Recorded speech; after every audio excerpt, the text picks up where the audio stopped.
time for the international community to work together. President, thank you. Just to follow, I understand what you're saying about when you were informed about the NIE. Are you saying at no point while the rhetoric was escalating, as World War III was making it into conversation, at no point nobody from your intelligence team or your administration was saying, maybe you want to back it down a little bit? No, nobody ever told me that. Having said, having laid that out, I still feel strongly that Iran's a danger. Nothing's changed in this NIE that says, okay, why don't we just stop worrying about it? Quite the contrary. I think the NIE makes it clear that Iran needs to be taken seriously as a threat to peace. My opinion hasn't changed. I just explained, Jim, that if you want to avoid a really problematic situation in the Middle East, now's the time to continue to work together. That's our message to our allies, and it's an important message for them to hear. And here's the reason why. In order for a nation to develop a nuclear weapons program, they must have the materials from which to make a bomb, the know-how on how to take that material and make it explode, and a delivery system.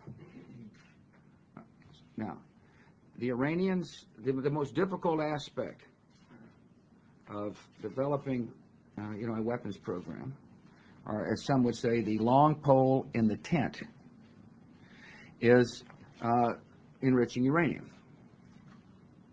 This is a nation, Iran is a nation that is testing ballistic missiles. And it is a nation that is trying to enrich uranium. The NIE says this is a country that had a covert nuclear weapons program, which, by the way, they have failed to disclose, even today. They have never admitted the program existed in the first place. The danger is that they can enrich, play like they got a civilian program, or have a civilian program, or claim it's a civilian program, and pass the knowledge to a covert military program. And then the danger is that at some point in the future, they show up with a weapon. And my comments are, now is the time to work together to prevent that scenario from taking place. It's in our interests. Yes, ma'am. Ms. Bush, how can you say nothing has changed? You may see it this way, but the rest of the world is going to see the lead as the fact that the nuclear weapons program was halted in 2003. Right. When you first saw this, weren't you angry? We didn't know about Syria. In 2005, you had the same assessment with high confidence that Iran currently is determined to develop nuclear weapons. And now, quite the opposite. How can you possibly think the rest of the world is going to continue to the degree it did to rally around you and your intelligence? Because many in the world understand that if Iran developed a nuclear weapon, the world would be a very dangerous place. Secondly, many of the world are going to take heart in noting that it's diplomatic pressure that caused them to change their mind. And plenty of people understand that if they learn how to enrich, that knowledge can be transferred to a weapons program if Iran so chooses. And I think this is to me, it's a way for us to continue to rally our partners. That's why I'm working the phones, and Connie Rice is working the phones. All of us are calling our partners, and I appreciate many of the comments that have come out of the capitals.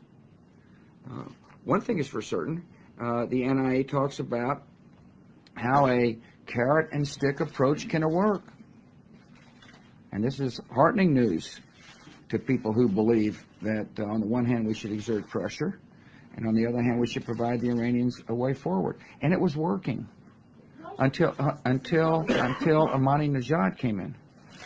And our hope is that the Iranians will get the diplomacy back on track. Yes, ma'am. Why should you trust this intelligence since it's different than 2005?